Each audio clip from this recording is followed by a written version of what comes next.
غرباء غرباء غرباء غرباء غرباء غرباء غرباء غرباء. Para pendengar yang dirahmati oleh Allah Subhanahu wa taala.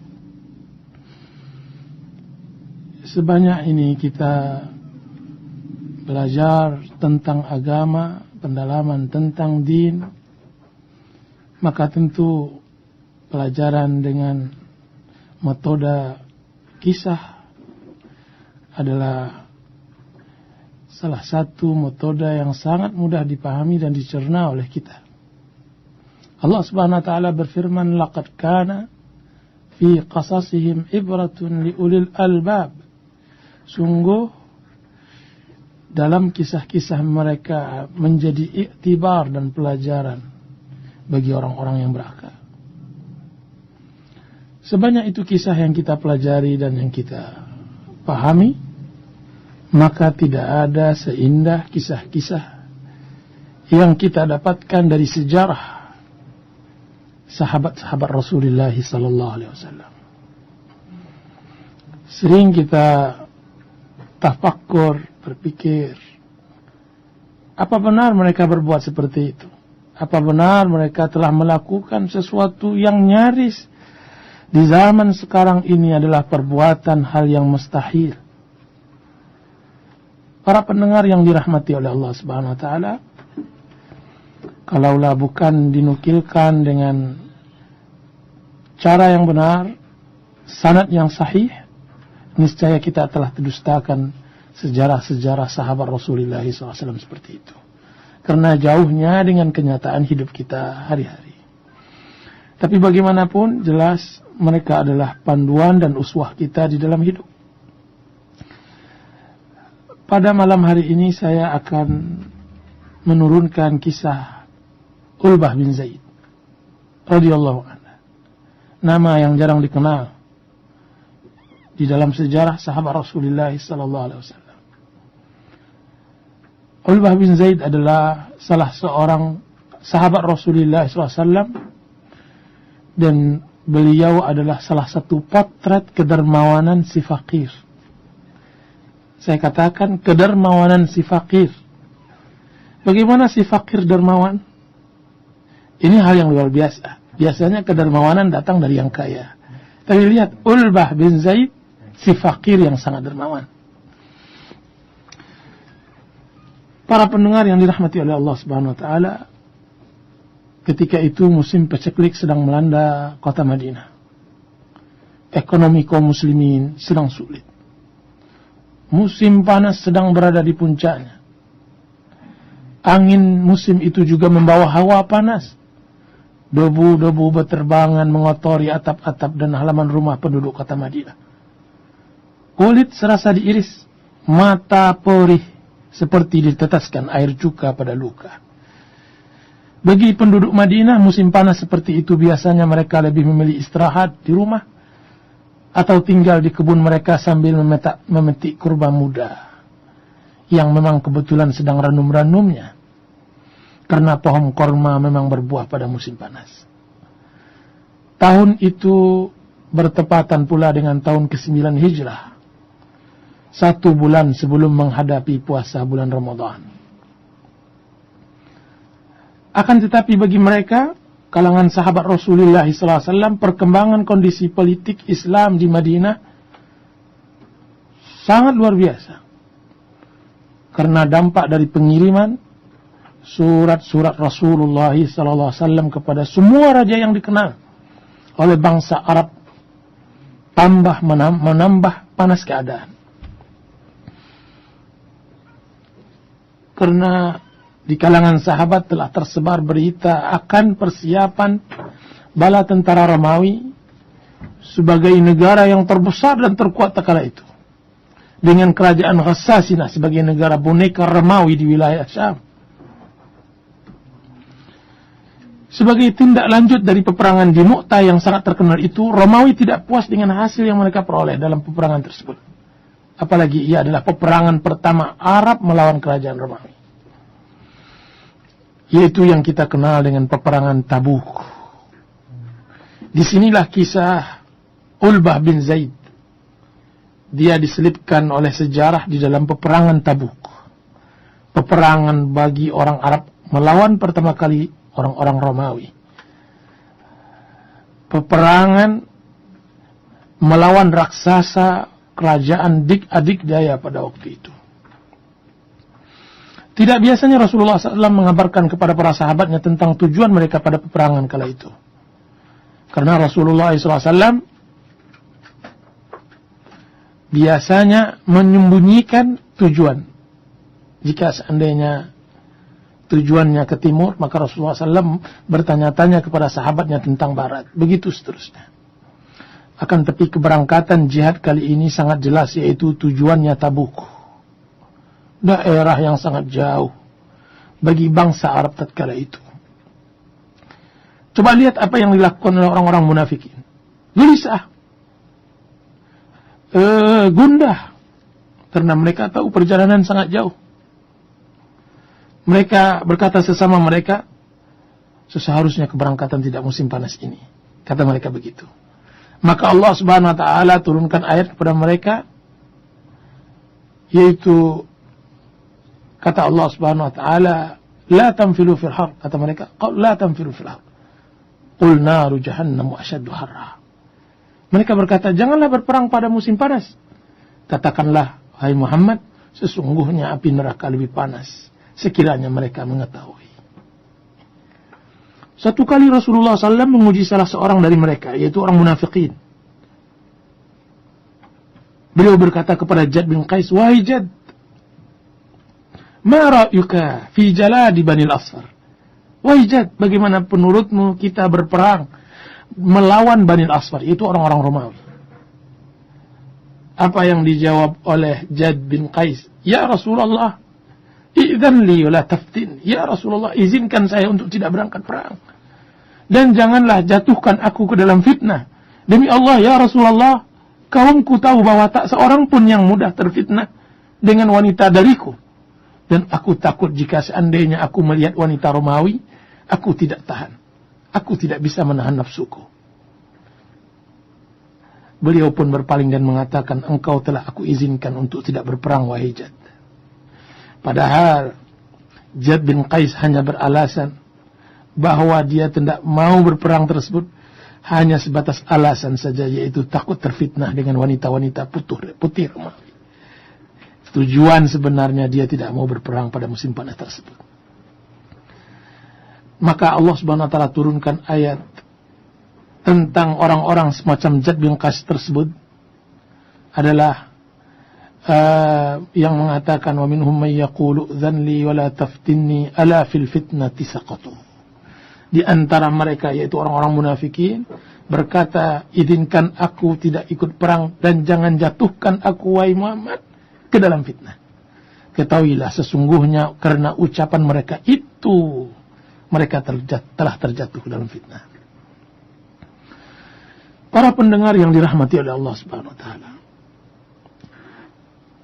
berbeda keadaannya dengan kaum muslimin. Kaum muslimin yang mendengar seruan jihad di jalan Allah Azza wa Jalla, mereka berbondong-bondong datang memenuhi kota Madinah dari seluruh pelosok negeri.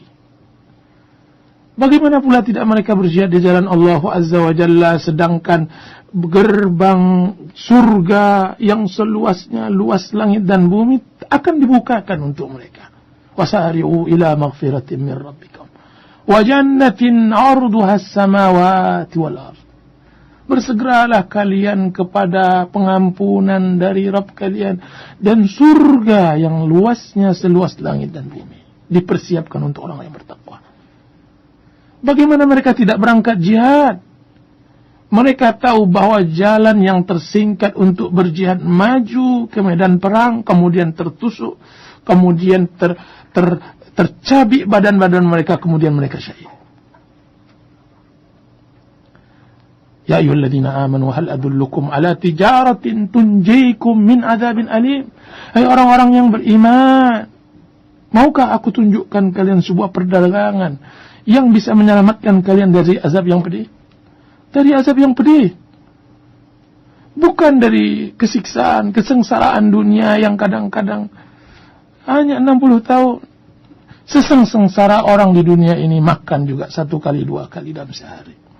Sesengsara orang di dunia ini masih juga dia bisa tersenyum. Akan tapi bagaimana sengsara orang di akhirat?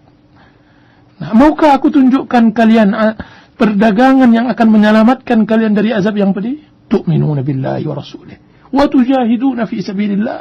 Beriman kalian dengan Allah dan Rasulnya, berjihad. Terngiang-ngiang ke telinga mereka ayat-ayat jihad. Inna Allah ashtara minal mu'minina anfusahum wa amwalahum bi anna lahumul jannah. Allah telah membeli jiwa dan harta orang-orang yang beriman, digantikan untuk mereka itu surga. Digantikan untuk mereka itu surga. Apa yang harus mereka perbuat akibat transaksi tukar-menukar antara surga dengan badan manusia itu? Yuqatiluna fi sabilillah fayaqtuluna wa yuqtalun. Agar mereka berjuang di jalan Allah Azza wa Jalla, kemudian mereka membunuh atau dibunuh. Kata-kata itu benar-benar hadir di dalam hati mereka. Kenapa hadir? Kenapa ucapan itu yang sama datangnya dari Rasul, dari Allah, sebagaimana masuk ke telinga mereka, bukankah juga telah masuk ke telinga kita? Iya. Yang membedakan antara kita dengan mereka bahwa telah hadir akhirat di dalam kehidupan mereka. Sedangkan kita kabut begitu tebal tentang cinta dengan dunia. Memang kaki mereka masih menyentuh tanah, badan mereka masih bersentuhan dengan alam-alam yang nyata. Akan tapi lihat ruh mereka sudah menjejaki surga. Alam pikiran mereka telah sujud di atas arsy bertemu dengan Allah Azza wa Jalla. Allahu Akbar. Berbondong-bondong ke kota Madinah. Tahu mereka, Rasul mereka meminta bantuan, istighfar. Maka beliau mengajak para dermawan untuk menginfakkan harta mereka demi keberangkatan pasukan prihatin ini. Disebut pasukan prihatin karena Jaisul Usrah, karena pasukan ini sangat prihatin sekali. Bagaimana tidak? Sangat miskin di saat musim paceklik. Maka disebutlah Jaisul Usrah. 1 onta harus berganti-gantian 18 orang. Inna lillahi wa inna ilaihi raji'un. Kita subhanallah memiliki segalanya. Hidup di rumah dengan AC atau kipas. Punya kendaraan. Memiliki segalanya, tidak ada yang sakit, tidak ada yang dikeluhkan. Makan hari ini cukup, ketenangan ada. Tidak berperang seperti perang di Irak. Tidak panas seperti kepanasan orang-orang yang mengungsi di Palestina. Bersamaan dengan itu, kita juga masih mengeluhkan hidup. Maka adalah sahabat Rasulullah SAW yang dikenal dengan Ulbah bin Zaid al-Harithi. Ulbah bin Zaid al-Harithi. Hafalkan nama itu. Karena nama itu nama yang memang kita ambil, jarang disebut oleh orang, kan tetapi telah disebut oleh banyak makhluk Allah Azza wa Jalla di sisi Allah Azza wa Jalla. Salah seorang sahabat Rasulullah SAW yang fakir, tidak memiliki apa-apa di atas dunia ini. Seorang yang miskin dari suku Ansar, dari kabilah Aws. Ketika ia menyaksikan kesibukan yang dilakukan oleh kaum muslimin untuk persiapan jihad ke Tabuk, melihat kaum muslimin dari seluruh pelosok negeri tinggal dan menetap di tanah kelahirannya, yaitu Madinah, datang berbondong-bondong, kemudian memancang kemahnya sambil membawa apa yang mereka miliki dari senjata, dari kendaraan, memancangkan kemahnya menunggu hari keberangkatan mereka. Dia lihat juga transaksi di pasar-pasar Madinah banyak bercerita tentang jual beli perlengkapan perang dari kuda, unta, baju besi, pedang, panah, dan sebagainya. Ia saksikan juga, akan tapi dengan kesedihan yang sangat mendalam. Semuanya telah membeli perlengkapan perangnya, sedangkan dirinya, apa yang ia telah persiapkan? Dia tidak memiliki apa-apa. Kalau hendak membeli dengan apa hendak membeli? Uang 1 dirham pun ia tidak punya. Apalagi pagi itu beliau mendengar Rasulullah SAW menyatakan, "Man jahaza jaisyal usrah falahul jannah." Begitu terbenam hatinya, tersentuh hatinya karena Rasulullah SAW mengatakan, barang siapa yang telah mempersiapkan pasukan sulit ini berarti untuknya surga. Sedih hatinya. Semua orang mendapatkan surga kecuali Ulbah. Subhanallah al-azim. Semakin panas dingin badannya mendengar sabda Nabi sallallahu alaihi wasallam dengan melihat kefakiran dirinya. Kebetulan peperangan ini beliau tidak menerima mujahid kecuali dengan perlengkapan perang dan kendaraan yang dimiliki sendiri. Rasulullah tidak menerima kecuali orang yang punya kendaraan atau punya perlengkapan perang. Dilihat juga oleh Ulbah bin Zaid ketika beliau duduk bersama-sama di kota Madinah di Masjid Nabawi. Ulbah melihat Nabi duduk dikelilingi oleh para sahabatnya. Tiba-tiba Abu Bakar radhiyallahu anhu datang sambil membawa harta yang beliau punya, jumlahnya 4.000 dirham. Lalu beliau letakkan di hadapan Rasulullah SAW.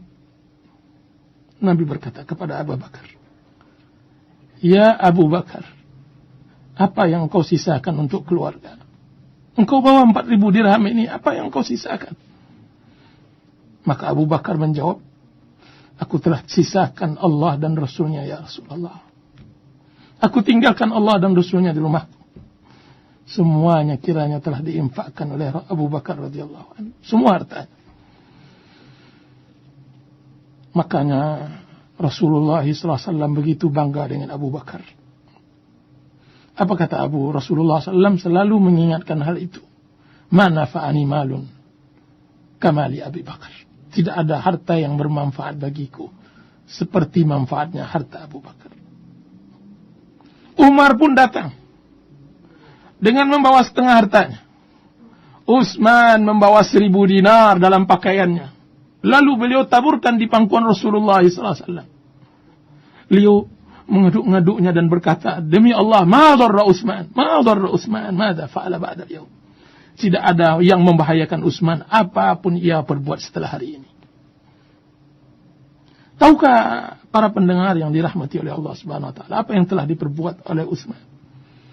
Dia datang dengan 1.000 ontanya dari Syam, membawa segala isi dari onta tersebut, dari makanan, pakaian, dan semacamnya. Tiba-tiba datanglah tengkulak-tengkulak hendak membeli perdagangan yang baru datang tersebut. Apa kata tengkulak tersebut? "Ya Utsman, kami beli 2 kali lipat." Tidak. Apa kata Utsman? Tidak. Ada di antara kalian yang lebih tinggi membelinya. "Kami beli 3 kali lipat." Tidak. Belum cukup 3 kali lipat. Akhirnya tawar-menawar, "Kami beli 10 kali lipat, wahai Utsman." Apa kata Utsman? "Tuan-tuan, ada di antara tuan-tuan yang hendak membeli 1.000 onta saya ini dengan 700 kali lipat." Apa kata mereka? "Gila engkau Utsman.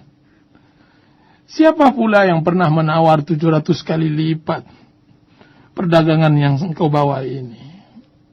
Apa kata Utsman? "Akan tapi Allah telah menawarnya lebih dari 700 kali lipat." Allahu Akbar. Dia ucapkan, "Mathalul ladzina yunfiquna amwalahum fi sabilillah kamathali habbatin ambatat sab'a sanabila fi kulli sumbulatin mi'atu habbah." Seperti orang yang menginfakkan di jalan Allah Azza wa Jalla, seperti orang yang menanam 1 buah dahan. Setiap dahan menumbuhkan batang, 7 batang, dan setiap batang menumbuhkan 100 biji. 100 kali 7 menjadi 700 kali lipat. Wallahu yudha'ifu liman yasha. Allah lipatkan bagi orang yang ia kehendaki. 1.000 onta. Saksikanlah wahai para tengkulak-tengkulak, sesungguhnya semua barang yang aku bawa tersebut telah aku infakkan semuanya di jalan Allah. Allahu Akbar. Dari generasi apa mereka diciptakan oleh Allah Azza wa Jalla? Dari orang mana? Dari makhluk mana mereka-mereka ini? Apa mereka diciptakan dari daging dan tulang? Diciptakan dengan menggunakan hawa nafsu dan keinginan untuk memakmurkan dunia? Entahlah. Tapi bukankah mereka adalah sahabat Rasulullah sallallahu alaihi wasallam? Apa kata beliau? Beliau sumbang 1000 onta. Dia tambah lagi 50 ekor onta lagi. Kemudian beliau tambah lagi 5 ekor onta lagi. Ada tersisa beliau tambah. Tidak kalah dengan itu Abdurrahman bin Auf, sang dermawan, membawa 200 uqiyah perak. Datang lagi Abbas bin Abdul Muttalib, Talha, Sa'ad bin Ubadah, Muhammad bin Maslamah. Semuanya membawa harta mereka. Dan itu semua di bawah penglihatan Ulbah bin Zaid. Sedangkan ia si fakir. Ulbah juga melihat sahabat yang tidak tergolong dari kalangan para berada, berinfak juga mereka itu. Berinfak sesuai dengan apa yang mereka miliki. Ini Asim bin Adi radhiyallahu anhu membawa 90 wasak dari korma kebunnya. Sebagian membawa 2 mud. Bahkan 1 mud. 1 mud yaitu sebanyak 2 telapak tangan orang dewasa saja. Tidak ada seorang pun yang tidak memberi kecuali kaum munafikin. Pada mereka turun ayat Allah Azza wa Jalla dalam surat Taubah. Wa minhum may yalmizuka fis sadaqat. Fa in utu minha radu wa illam yu'tu minha fa idahum yaskhatun. Orang-orang yang mencela para, apa kata Allah Subhanahu wa taala, di antara mereka ada yang mencela orang-orang sukarelawan dari mukminin untuk bersedekah. Allahu Akbar. Apa yang dilihat oleh Al-Bah bin Zaid? Kesedihan yang sangat. Apa yang ia bisa buat di saat semua orang telah berbuat? Para pendengar yang dirahmati oleh Allah Subhanahu wa taala. Melihat hal itu, pulanglah Ulbah membawa semua kesedihannya. Kesedihan di saat zaman sekarang ribuan jutaan orang membawa kesedihan dunia, Ulbah bin Zaid membawa kesedihan akhirat. Kesedihan dunia sangat banyak. Kesedihan masalah anak, masalah masa depan, masalah kerja, masalah. Adakah orang-orang seperti Ulbah bin Zaid? Kemana dia hendak nanti diletakkan di surga? Di tempat mana? Di tingkat mana? Bagaimana dia akan duduk bersamaan dengan kawan-kawannya telah mendahuluinya masuk surga? Kesedihan itu yang ia pikirkan para pendengar. Ketika senja telah menutupi bumi, malam pun telah larut. Ulbah berusaha memejamkan matanya. Tapi bagaimanapun memejam, mata tidak bisa dipejamkan karena hati masih berdebar-debar. Apa yang ia dapat lakukan kecuali membolak-balikkan ke kiri dan ke kanan di atas tikarnya yang lusuh. Akhirnya dia bangkit. Timbul sebuah pemikiran baginya. Mudah-mudahan akan mengurangi kegundahan hatinya. Beliau pun berdiri mengambil wudu. Lalu beliau salat. Salat. Berwudu dan salat. Apa yang dapat bagi orang-orang yang sengsara, orang-orang yang sedih, kecuali bermunajat kepada Allah saja. Bagi orang-orang yang mendapatkan kesusahan, kecuali dia harus mengadukan kepada Sang Khalik. Mengadukan semua hal yang ia rasakan. Mengeluhkan, innama ashku bathi wa huzni ilallah. Sungguhnya aku hanya mengeluhkan kesedihan dan kedukaanku hanya kepada Allah. Di dalam salatnya beliau pun menangis. Adakah para pendengar melihat seorang yang gundah mengadukan semua keluhannya kepada Allah dengan menangis? Adakah keindahan di atas keindahan itu? Adakah kebahagiaan ke atas kebahagiaan itu? Samakah kebahagiaan dengan orang-orang yang melakukan maksiat kepada Allah Azza wa Jalla? Setelah mereka puas dengan maksiatnya, timbul penyesalan yang tidak pernah berhenti sampai akhir hidup.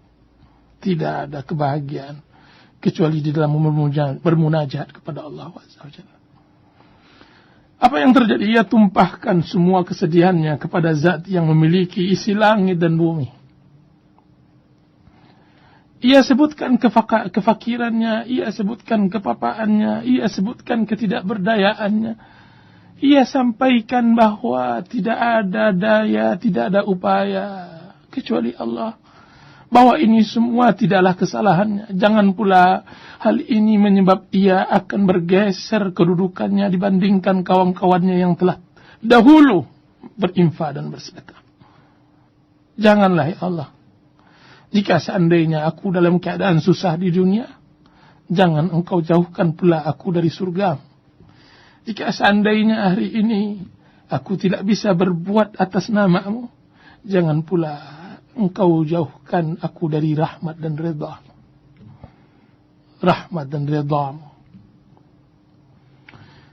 Di antara doa yang disampaikan oleh Ulbah bin Zaid dengan kedua tangannya sambil mengangkat, ya Allah, Engkau perintahkan untuk berjihad. Ya Allah, Engkau perintahkan kami untuk berjihad. Engkau perintahkan kami untuk pergi ke Tabuk. Sedangkan Engkau tidak memberikan kepada aku sesuatu yang dapat aku bawa berjihad bersama Rasul-Mu. Karena aku hendak berjihad bersama Rasul-Mu. Dan Engkau tidak memberikan di tangan Rasul-Mu sesuatu yang dapat membawa aku berangkat. Rasul-Mu tidak memiliki apa-apa, Engkau pun tahu itu. Apa kata Ulbah bin Zaid?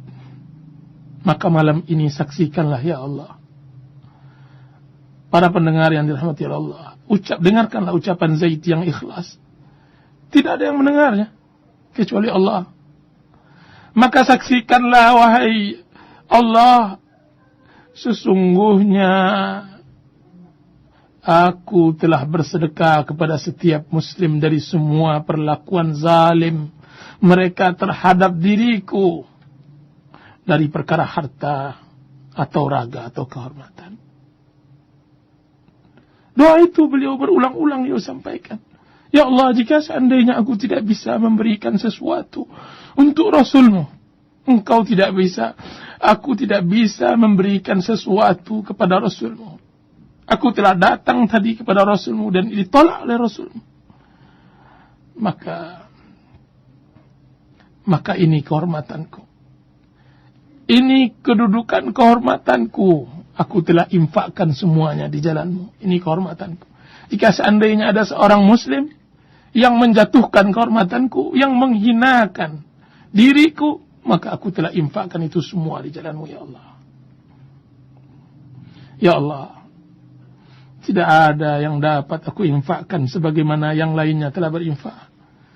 Kalau sekiranya aku punya seperti mereka punya, aku akan lakukan untuk-Mu, demi jihad di jalan-Mu. Maka yang aku punya hanya kehormatan. Allah, aku punya hanya kehormatan diri. Kalau Engkau bisa menerimanya, maka saksikanlah bahwa semua kehormatanku telah aku sedekahkan malam ini untuk-Mu. Subhanallah. Para pendengar yang dirahmati oleh Allah Subhanahu wa taala, alangkah jernihnya doa tersebut. Keluar dari orang yang tidak punya sebuah apapun. Alangkah teduhnya ucapan di malam hari yang gelap dengan bintang-bintang terangkat naik ke langit ketujuh, menggetarkan arsy. Menggetarkan arsy. Masya Allah. Semua sedekah tidak sehebat sedekah itu. Paginya sholat subuh, Rasulullah SAW berjamaah. Hadir pula Ulbah bin Zaid. Telah beliau lupakan pula air mata yang telah tertumpahkan tadi di atas tikar pada salat malam itu. Lupa sudah. Karena telah dibaluri dengan wudhu yang baru. Akan tapi siapa pula yang melupakan, Allah tidak pernah menyia-nyiakannya. Allah tidak pernah melupakan. Kejadian di tempat yang sepi tersebut dikabarkan oleh Allah Subhanahu wa taala semuanya kepada Rasulullah melalui Jibril. Setelah salat Rasulullah SAW berdiri. Kemudian Rasulullah menanyakan, "Man yatasaddaqa fi hadhihi al-lailah?" man yatasaddaqa bi sadaqati maqbulah fi hadhihi al-lailah. Siapa yang tadi malam bersedekah, yang sedekahnya itu diterima oleh Allah. Kata Rasulullah SAW kepada semua sahabatnya, hendaklah berdiri. Kata Rasulullah, hendaklah berdiri. Siapa tadi malam yang bersedekah, yang berinfak? Mana pula ada tadi malam yang berinfak? Tidak ada yang berdiri. Ulbah pun tidak merasa dirinya pun merasa bersedekah. Akan tapi Rasulullah SAW mendekati Ulbah bin Zaid dan berkata, tercengang para sahabat Rasulullah SAW tadi siang diusir oleh Rasulullah SAW karena ia tidak memiliki apa-apa. Kiranya Rasulullah SAW mendekati. Kemudian ia berkata, bergembiralah wahai Ulbah. Demi jiwa Muhammad berada di tangannya, sungguh sedekahmu malam dini hari tadi telah ditetapkan sebagai sedekah yang diterima oleh Allah Azza wa Jalla. Bagaikan aliran listrik yang langsung mengalir ke badan Ulbah bin Zaid. Cahaya kebahagiaan langsung membias di wajah Ulbah bin Zaid. Benarkah ya Rasulullah? Seakan-akan Ulbah bin Zaid bertanya-tanya, benarkah sedekahku yang tadi malam yang tidak seberapa, tidak ada apa-apanya, hanya sedekah keumatan, diterima oleh Allah Azza wa Jalla. Sungguh sedekahmu malam dini hari tadi telah ditetapkan sebagai sedekah yang diterima oleh Allah. Alangkah bahagianya Ulbah, para pendengar, bahwa doa yang beliau panjatkan tadi malam itu sebenarnya adalah upaya dan usaha dari orang yang tidak memiliki apa-apa. Kiranya Allah mendengar rintian dan jeritannya.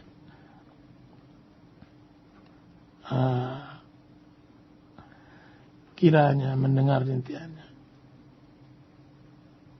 Begitulah para pendengar yang dirahmati oleh Allah Subhanahu wa taala. Sebelumnya Ulbah bin Zaid berkumpul dengan orang-orang yang senasib dengan Ulbah. Jumlah mereka bertujuh atau berdelapan. Di antara mereka adalah Salim bin Umair, Abu Layla al-Mazini, Amr bin Anamah, Salamah bin Sakhar, Irbad bin Sariyah, Abdullah bin Mughaffal, Ma'qal bin Yasar. Mereka berkumpul. Maka mereka utus Abu Musa al-Ash'ari agar menemui Rasulullah SAW sebelum hari tersebut, mengadukan perihal mereka. Mari kita dengarkan tuturan Abu Musa ketika beliau menghadap Nabi. Apa kata Abu Musa? Ya Rasulullah, kawan-kawanku mengutusku menemui engkau agar aku memohon kepada wahai Nabi Allah, para sahabatku mengutusku agar engkau membawa mereka. Beliau menjawab, demi Allah aku tidak akan membawa kalian. Kebetulan Rasulullah SAW sedang marah. Sedangkan aku tidak tahu ada perasaan jangan-jangan Rasulullah SAW murka kepadaku. Apa kata Abu Musa? Sehingga aku keluar dalam keadaan sangat sedih dari pelarangan Rasulullah SAW. Lalu aku ceritakan jawaban Rasulullah SAW kepada mereka, yaitu kepada orang-orang yang tidak ikut perang, yang fakir. Tidak seberapa lama tiba-tiba aku mendengar suara Bilal memanggil, di mana Abdullah bin Qais? Aku pun datang. Ia berkata, temuilah Rasulullah SAW. Ketika itu aku datang menemui Rasulullah SAW. Beliau berkata, ambillah 2 onta ini, 2 onta ini, dan 2 onta ini. Keseluruhannya 6 onta yang telah beliau beli dari Sa'ad. Beliau melanjutkan, bawalah ini kepada teman-temanmu dan katakan bahwa Allah atau Rasulullah membawa kalian dengan onta-onta itu. Setibanya di hadapan mereka aku berkata, sesungguhnya Rasulullah SAW telah membawa kalian dengan onta-onta tersebut. Demi Allah, aku tidak akan membiarkan kalian mengambilnya sampai kalian pergi denganku menemui orang yang telah mendengar perkataan Rasulullah SAW ketika tadi pertama aku meminta kepadanya. Lalu beliau menyerahkan onta-onta tersebut kepadaku, sehingga kalian tidak menyangka aku bercerita kepada kalian dengan sesuatu yang tidak beliau ucap. Mereka berkata kepadaku, demi Allah, engkau di sisi kami seorang yang jujur, dan kami akan melakukan apa yang kau sukai. Lalu Abu Musa berangkat dengan sebagian mereka menemui orang yang mendengar perkataan Rasulullah SAW tersebut kepada Abu Musa, lalu mereka menceritakan sesuai dengan apa yang disampaikan oleh Abu Musa. Para pendengar yang dirahmati oleh Allah Subhanahu wa taala, semoga Allah merahmati Ulbah bin Zaid. Dengannya kita belajar bahwa tidak selamanya memberi harus dengan materi. Di sini dapat kita pelajaran bahwa Anda dengan keterbatasan yang Allah berikan, Anda juga bisa berbuat untuk Islam. Berbuat untuk Islam. Ulbah bin Zaid dia bisa berbuat dan didengar oleh Allah Subhanahu wa taala. Maka berbuatlah untuk Islam. Jadikanlah Ulbah bin Zaid beri uswah. Bukankah Nabi yang mulia mengatakan dalam banyak riwayat, tasbih adalah sedekah, tersenyum adalah sedekah, hingga suapan makanan ke mulut istri adalah sedekah, bahkan berhubungan badan dengan istri agar terjaga kehormatannya adalah sedekah. Permasalahannya para pendengar, apakah sedekah-sedekah yang seluas dan sebanyak itu diterima olehnya? Sudahkah kita niatkan semua pekerjaan kita untuk sedekah, untuk Allah? Sudahkah kita mengusahakan ikhlas dalamnya? Maka jawabannya tentu ada pada diri kita masing-masing. Wallahu a'lam wa sallallahu ala nabiyyina Muhammadin wa ala alihi wa sahbihi wasallam. Wassalamu alaikum warahmatullahi wabarakatuh.